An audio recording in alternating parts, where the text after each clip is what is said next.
Buenos días, Carolina, Mario, público televidente. El día de ayer se denominó el lunes negro para las bolsas bursátiles mundiales y todo ello por la caída de la bolsa de China. Esta mañana vamos a analizar qué tanto eso afecta a la economía nacional, sobre todo considerando ya la crisis económica que se atraviesa en el país. Y para ello hemos invitado esta mañana a Paulo de León. Él es analista en temas económicos del Central American Business Intelligence, CABI. Bienvenido, Paulo. Buenos días, un gusto estar acá. ¿Cómo explicar que una economía que había crecido de manera tan acelerada, tanto en velocidad como en volumen, se haya enfrentado a esta situación vivida el día de ayer? Sí, mire, precisamente China está viviendo lo que le llamamos los economistas un hard landing en inglés, o un aterrizaje muy duro de su economía, pasando un crecimiento que tenía de 14 promedio. Y ahorita a uno de 7 promedio, que incluso nosotros, pero nosotros estamos dudando. O sea, desde hace años se sabe de que las cifras no son esas, son mucho peores.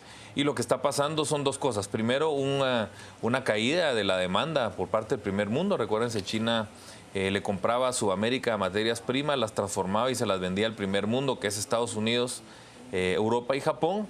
Pero el primer mundo no ha crecido, no ha recuperado su velocidad de crecimiento, particularmente Europa, y Japón tampoco. Por lo tanto, ya no le están comprando tanto. Ese es uno. Y el segundo elemento, los últimos 10 años, el crecimiento de China estaba muy influido por la gran inversión en inversión pública, en carreteras, puertos, aeropuertos, ciudades, muchas de las cuales ya no se pueden seguir expandiendo porque muchas de ellas están vacías. Entonces, el PIB de los últimos 10 años de China, pues la mitad de lo que creció se debe a una inversión gigantesca, masiva, que muchas de ellas hoy está colapsando. ¿A qué me refiero yo?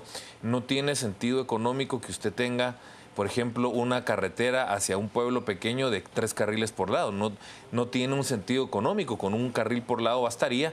Y por supuesto que ese costo económico de esos 6 carriles es una pérdida económica porque no está siendo rentable ese tramo. Ese es un ejemplo pequeño, pero así a gran escala lo ha hecho China. Entonces fue una inversión. Ahí me ha llamado a mí la atención ese dato, es decir, 1.300 millones de chinos creciendo a un ritmo de 14% anual. Sí. Pero no era un crecimiento que estuviera basado en su consumo interno, sino en justamente lo que usted decía, Pablo. Sí, sí. Es decir, en una fuerte inversión en inversión pública, que llegó en 3 años a utilizar la misma cantidad de cemento que Estados Unidos utilizó en todo el siglo XX. Sí. Ahí también, aparte de que a China se le ha dejado de comprar productos para luego transformarlos, China también, por su parte, va a dejar de consumir productos, en este caso cemento. Materia prima. Recuérdese que ellos eran los que compraban mucha materia prima a Sudamérica, y ahí estamos hablando de la contaminación hacia este lado del mundo. Compraban metales y muchos materias primas. Entonces, ellos dejan de comprar eso y los precios están colapsando, ¿verdad? Materias primas de alimentos, entiendo. También sí, porque ellos eran deficitarios en muchas áreas de alimentos y de otros materiales. Precisamente el hierro, que es un material de construcción, está desmoronándose, porque China era el principal comprador del mundo de hierro, como bien lo decía usted. Ellos consumieron mucho tiempo eso, pero ahorita ya no pueden seguir a esa velocidad. ¿Y la caída de los precios del petróleo, cómo se relaciona con todo esto? ¿Y esto tiene una incidencia negativa sobre nosotros o más bien positiva? Positiva. Yo creo que, miren, ahí tenemos una buena suerte como país. Creo que esto que está pasando es positivo para el país en términos netos, estoy hablando yo, por supuesto, de que pues la caída del precio del azúcar y del café y de la palma africana y el hule, pues sí es una contaminación, pero lo que nosotros compramos, que es maíz, trigo, petróleo, aluminio, metal y cualquier metal, se ha desmoronado aún más. Por lo tanto, en términos macroeconómicos, el país está ganando. Eso se llama términos de intercambio. Y es una buena noticia. Por eso se ve en Guatemala una pujanza en el consumo. Por eso se ve el gran tráfico que hay en la ciudad y en todos lados. ¿Por qué? Porque la gente se siente más rica, porque le sobra dinero que antes lo ocupaba para lo mismo. Pero en el caso del petróleo, fíjese, Paulo, que a pesar de que los precios del barril del petróleo han bajado, en Guatemala más bien a veces van al alza y no se han nivelado a los precios que ya hay en otros países mucho más bajos a lo que lo compramos acá. Sí, lo que pasa es de que, bueno, ha bajado el último mes un poquito, pero sí va a bajar más. Lo que pasa es de que ahorita estamos viendo una estacionalidad que es el verano de Estados Unidos.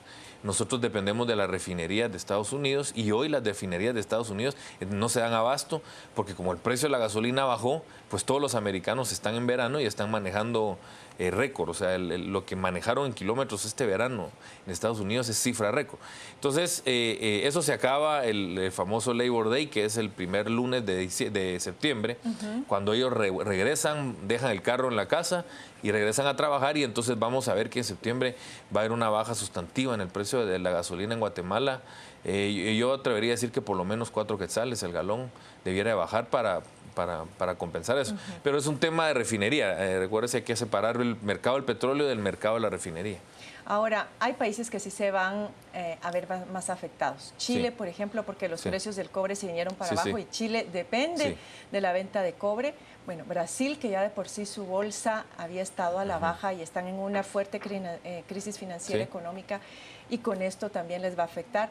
Entiendo que nosotros en Guatemala, a lo que usted nos comentaba, pues no tenemos tanto comercio con China. De hecho, no nos podría afectar mucho, más bien beneficiar. Pero si nos vamos a esas industrias que usted mencionaba, azúcar, palma africana, no sé qué tanto absorbe esto mano de obra en el país y se podría convertir en desempleo, que a la vez el desempleo afecta el consumo interno y se vuelve un efecto dominó. No, sí, por supuesto que indirectamente la caída de los precios de los commodities que vendemos no es buena noticia, ¿verdad? Definitivamente. Yo creo que sí está afectando ya a algunos, particularmente el hule, que a diferencia del azúcar. El azúcar no está cayendo tanto por China, porque China pues no compra mucho azúcar, o sea, pero en el hule sí. El hule, el principal comprador del mundo de hule es China. Entonces, el azúcar está cayendo por otra dinámica. O sea, ahorita está cayendo todos los commodities por diversas formas, ¿verdad? El azúcar le pega el tema de la energía, porque hay uso de etanol. Entonces, está cayendo el petróleo, pues cae el azúcar. También la depreciación del real brasileño está haciendo un colapso para el precio del azúcar, porque el Brasil es el principal productor mundial de azúcar, y si su precio o su tipo de cambio se devalúa, pues ellos pueden producir azúcar más barata y entonces están jalando el precio para abajo. Y nosotros el azúcar aquí a nivel nacional nos la venden más caro que en el mercado internacional, nuestros exportadores, ¿o me equivoco? Lo que pasa es de que sí hay una diferencia de precios, pero tenemos en Guatemala un precio de azúcar incluso más bajo que cualquier nivel de Centroamérica. ¿Podríamos esperar también una baja? Pues probablemente sí, sí. Sí, mucho más abajo del precio de la ¿cómo se llama? De Estados Unidos. O sea, el precio del azúcar en Estados Unidos es al consumidor final es casi 3 veces el de Guatemala, y en otro lado. En otros lados también está muy protegidos el azúcar. De hecho, el mercado del azúcar es un mercado de excedentes, que se le llama. Por lo tanto, el precio que se vende internacionales no es el que se accesa en cualquier lado del mundo, porque hay mucha protección. Por ejemplo, en Chile hay mucha protección a la remolacha que produce azúcar. Y entonces el precio del azúcar en Chile es 4 veces el de Guatemala, o sea, es altísimo. ¿Qué otros productos nuestros, ante ese efecto dominó y los efectos que el derrumbe de la bolsa china pueda tener sobre Chile y Brasil, no sé si haya otros países que también lo vivan con intensidad? Pensando en el comercio que Guatemala tiene con esos países, a partir de ahí también podría haber efectos. Sí, esos son efectos secundarios. No sé qué es lo que nosotros exportamos hacia esos países. Sí, no, eso lo que usted dice es un efecto indirecto. Por eso le digo, efectos directos no vemos con China, indirectos sí. Sí, definitivamente se está desmoronando Sudamérica. O sea, aquí la gente se queja un poco de crisis, pero no se puede ni comparar a lo que está pasando en estos momentos Sudamérica, que vale decir que tuvo una crisis en el 2009-2010, o sea, y nosotros aquí pues la pasamos bien sí hubo un poquito de recesión, pero no tanto. Pero lo que estamos viviendo ahorita, ¿cómo le podría decir? La diferencia del estado de la economía de Guatemala hoy versus lo que está pasando en Sudamérica no tiene comparación. O sea, le digo yo, Brasil está en recesión por segundo año, el otro año va a haber recesión, la inflación en Brasil es de 10%, las tasas de interés aquí la líder está en 3.50%. En Brasil la líder está en 14, solo para que usted mire las diferencias abismales de costos de dinero y de inflación, el desempleo disparándose. Algo similar está pasando en Chile, un país que es muy fuerte, pero cifró sus esperanzas en China, China es su principal socio comercial y hoy China se está desmoronando, entonces Chile viene en picada para abajo fuerte, el tipo de cambio se está depreciando, entonces una dinámica destructiva, salida de capitales, un pánico se podría decir económico y unas expectativas golpeadas. Aquí en Guatemala no tenemos eso, estamos muy lejos de eso, de hecho yo le diría que hoy Guatemala es el segundo país que más crece en América Latina. Solo nos gana Panamá, que anda en otra liga porque está creciendo su canal. Pero quitando eso, el país que tiene moneda propia, que crece más en América Latina es Guatemala, que este año vamos a crecer arriba de 4%. Y todavía vemos que el otro año, a pesar de estos embates políticos que estamos viviendo... Todavía hay expectativas de crecimiento. Sí. Eso me llama mucho la atención, Sí. Paulo. A pesar de la crisis política que estamos viviendo, esas expectativas se mantienen. Sí. Y se lo pregunto porque el escenario económico pues, era relativamente alentador todavía hasta hace pocas semanas, pero no sabemos cómo esta negativa del presidente renunciar y dejar su cargo y las posibles manifestaciones o paros que podrían avisorarse podría revertir esa situación. Y quiero focalizarme en la renuncia del ministro de Finanzas, que eso a nivel de la estabilidad o por lo menos de las expectativas macroeconómicas sí podría tener un impacto. Sí, mire, esas noticias preocupan mucho a los inversionistas internacionales. Yo creo que sí se puede frenar un poco la inversión internacional a Guatemala, que venía muy bien los últimos 2 años, pero yo creo que el dinamismo local se va a mantener. Tenemos mucho viento a favor que puede permitir que la economía siga andando por lo menos hasta mediados del año 2016. Entonces, yo creo que cualquier resultado eleccionario nos va a pegar ya para fines del 2016 o empezando el 2017. Sí, porque todo año electoral tiene un impacto en economía. Por en supuesto. estas condiciones todavía más. Sí, mire, lo que pasa, yo le digo a la gente, con estas condiciones tenemos el tanque lleno de nuestro carro que es Guatemala. Y ese tanque no se acaba hasta mediados del otro año. Entonces tenemos espacio para seguir pues manejando durante 8 o 9 meses más, y no importando el resultado político. Si le vamos a echar más gasolina va a depender del nuevo presidente en nuevas elecciones, pero aún así yo creo que Guatemala tiene la ventaja de lo que le conté de los precios que nos favorecen un poco en términos macroeconómicos, y también que Estados Unidos, que es nuestro principal socio y el sol a que nosotros giramos, pues es un país que si bien no está creciendo mucho, se ha recuperado y va fuerte, va bien. Entonces, para irnos, antes de irnos, sí quisiera microeconomía, porque nos centramos muchas veces en la macroeconomía, pero la microeconomía de los guatemaltecos, los precios de la canasta básica, el empleo, las necesidades cotidianas. ¿Cuál es el futuro de eso? Mire, fíjese, la gente hoy, si usted ve una encuesta, ya el tema de seguridad ya no es un tema. Lo han ido bajando. Ahorita un tema es empleo, o sea, creo que está saliendo mucha gente joven que no está encontrando empleos. Creo yo que eso es un problema.